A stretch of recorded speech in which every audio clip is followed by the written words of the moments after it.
the show. I'm your host, Donald Watts. That happened Tuesday, January 18th. The officer's name is Nicholas Twerdak. The offender allegedly is Rasheem Wilson, 28 years old. That's the University of Chicago police officer. They're saying in 2018, that same officer was also involved in another police shooting. I'm going to bring you guys that. I'm going to also bring you guys Tamiko Talbert Flemings, 49 years old, was shot and killed on the 7100 block of South Artesian. I'm going to bring you guys that particular story because, as you can see right there, it's a huge camera right underneath where it happened. I saw that on the news, and I'm looking right at the camera, and I'm watching the news reporter. Yeah, but the police have no suspects. They have no idea what went on. And he's right underneath a camera. I'm like, what? Wait a minute. What type of police go to a crime scene, investigate, and don't say, wow? But in this case, in this footage, they bring you guys, that's three areas where they released this. Three cameras, and there's a fourth one. I didn't even put that. The news put out another angle of this police shooting. Four different angles. But with her, that happened right underneath the camera. We don't know what happened. In fact, that building also, we'll get to that. Story's going to read, University of Police officer shoots and seriously wounds gunman in Hyde Park. It's going to say, an officer driving north stopped to investigate a man walking south with the handgun drawn. So the man was walking down the street with the handgun, or did somebody call him? Please say, hey, somebody got a handgun. 53rd and Woodlawn, the gunman is unaffiliated with the university. But the University of Chicago police are real officers. They're police officers at the university. They have guns and everything. They saying the gunman opened fire as the cops stepped out of the vehicle. They're saying the officer took cover and reportedly told the suspect to get on the ground, as we can see. So now, what I want to also show you guys is this, that they're saying that that same University police officer also shot another student 4 years ago, which was 2018. They're saying in that particular incident, they're saying new details are emerging against the gunman in Tuesday's shooting, Rasheem Wilson, 28. He is charged with attempted murder of a police officer, aggravated discharge of a weapon, aggravated unauthorized use of a weapon, the school says. They're saying the university identified the officer, Nicholas Twerdak, same officer who shot Charles Soji Thomas while was possibly on a mental crisis. Now, nobody's saying that the officer is guilty because in 2018 was, and I know people are going to jump in my comments saying, oh, y'all always trying to blame the cop. But when Trayvon Martin was the victim, the media will crucify anybody. The media pulled up, oh, he threw up his middle finger when he was 11. Huh? What? Why would y'all even pull that up? So you're telling me, why did y'all even look up a photo when he was 11 of him throwing up his middle finger? What does that have to do with anything? But the media is putting this out saying, hey, this same cop shot somebody while they was having a mental breakdown 2018. They're saying the shooting happened in April 2018 after police responded. Thomas was smashing windows with a pipe. Thomas allegedly charged at the officer while holding the pipe, saying that same cop shot him. Saying the police department of the university reviewed the shooting, and both reviews found the officer's actions was consistent and applicable. Twerdak was an officer since 2016 at the University of Chicago. In addition, police duties he served, training bike officer according to school. They're investigating this, 53rd, firing, blah, blah, blah. All right, so now, this particular shooting, they have 3, 4, 5 different angles of this shooting. It appears that the officer was justified. You can see dude keep coming at the officer. These are 2 other angles. Woodlawn. This is the primary one.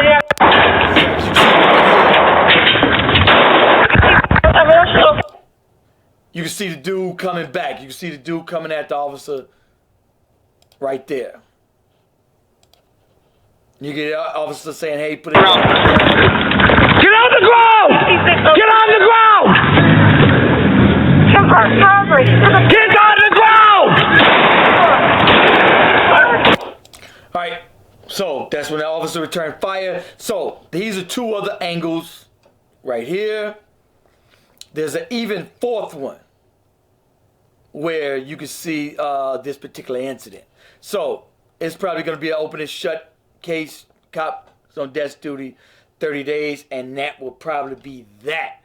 Now, Tamiko Tolbert Flemings, 49 years old, was shot on the 7100 block of South Artesia, Southside Chicago, January 16th, while she was just looking for a parking spot. Let me tell y'all this. Something is very, very off in the city of Chicago. Random people. No gangbang. You know, some people that didn't break a law in their life. Not gangbangers. Just looking for a parking spot. I brought you guys several videos of just random, great, good people. No reason, nothing. Just driving, walking, and just randomly boom, boom, boom, boom. And it's always a dark color SUV. And on video camera.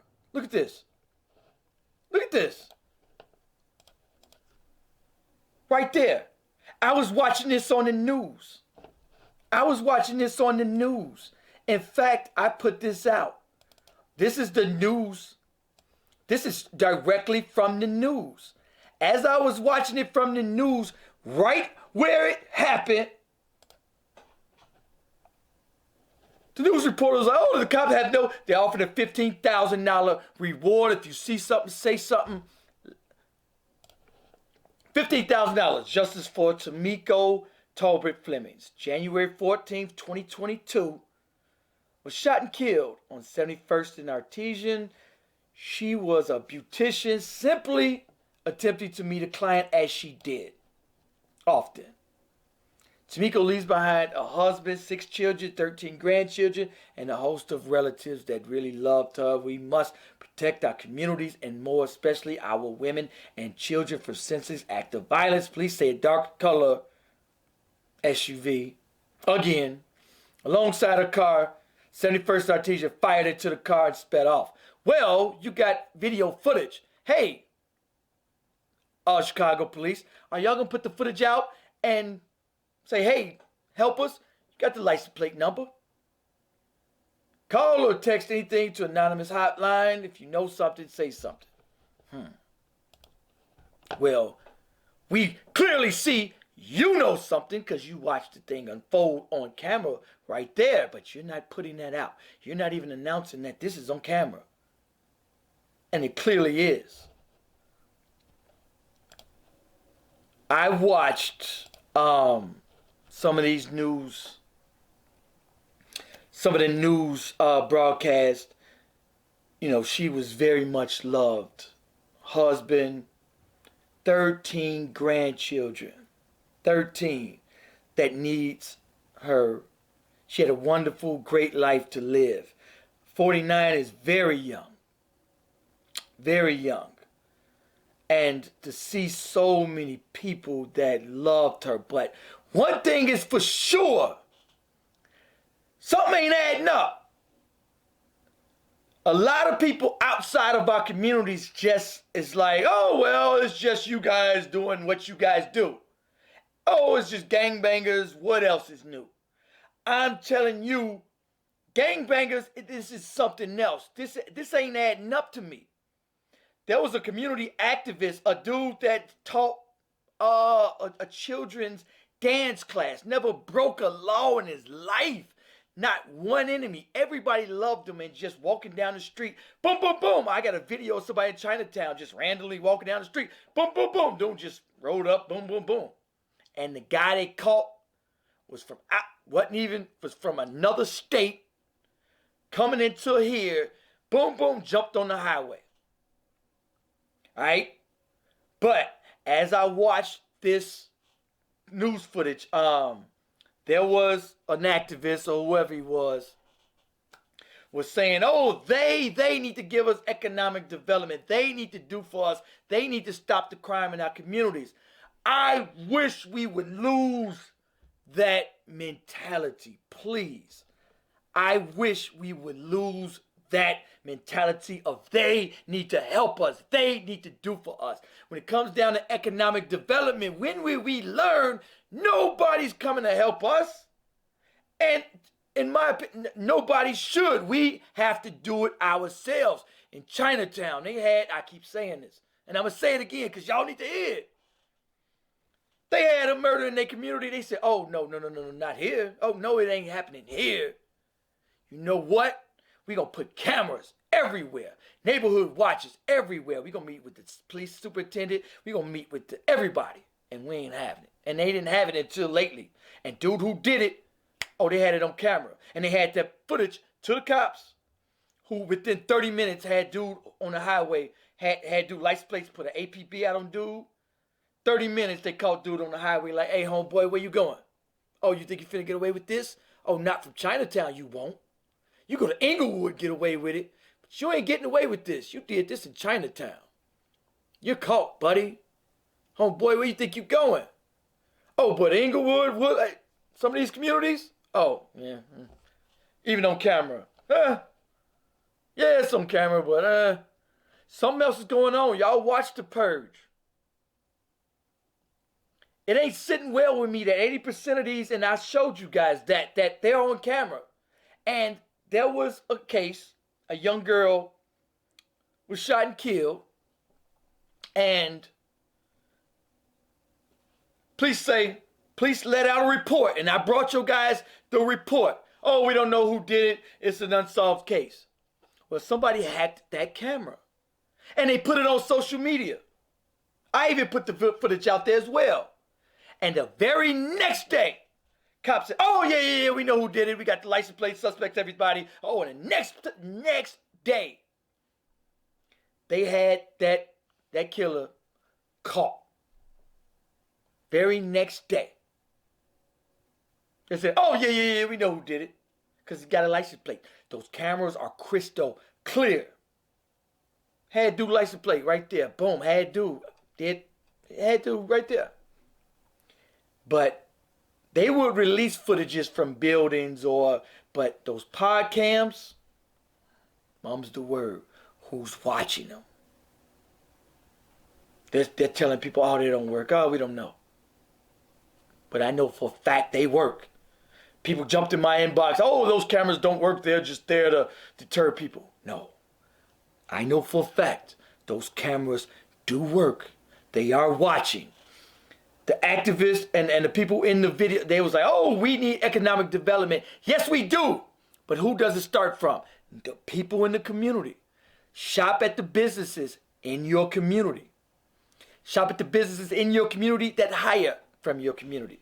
Because there's a lot of outside people that come into the community. They don't hire from the community. They don't pay taxes. They don't live in the community. They definitely don't hire or shop in the community. And so they come in, they steal your money, and they take it back to their community.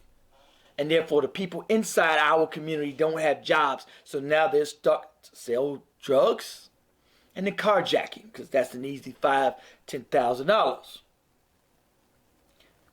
That's the reason we don't have jobs in our community. We are too busy shopping and going outside. We spend $1.3 trillion a year. 98% of that goes outside of our communities. Our dollar lasts 6 hours, 6 or 7 hours. As soon as we get paid, boom, it's instantly gone outside of our communities. And so we have nobody but ourselves to blame. And I hate when I see people say, they need to help us. They. And when we aren't even willing to step up. Do you see any community programs, cameras like I keep saying, Cyber Monday, man. If I'm an inspector in Inglewood, Austin, and some of these communities, hey, y'all need a camera. You need a Ring doorbell camera to live here. That needs to be mandatory. On blocks, mailboxes, and houses. Because I keep saying it, nobody's coming to save us. If we don't save ourselves, it ain't gonna get done. Anyway, this is my motto here. How long are you going to cry and blame your oppressor before you get up off your knees and do what your goddamn... You heard him. How long are you gonna cry and blame your oppressor before you get up off your knees and do it your damn self? Make no mistake. Anyway, make sure you guys like, comment, let me know what you think about this video. Peace, peace.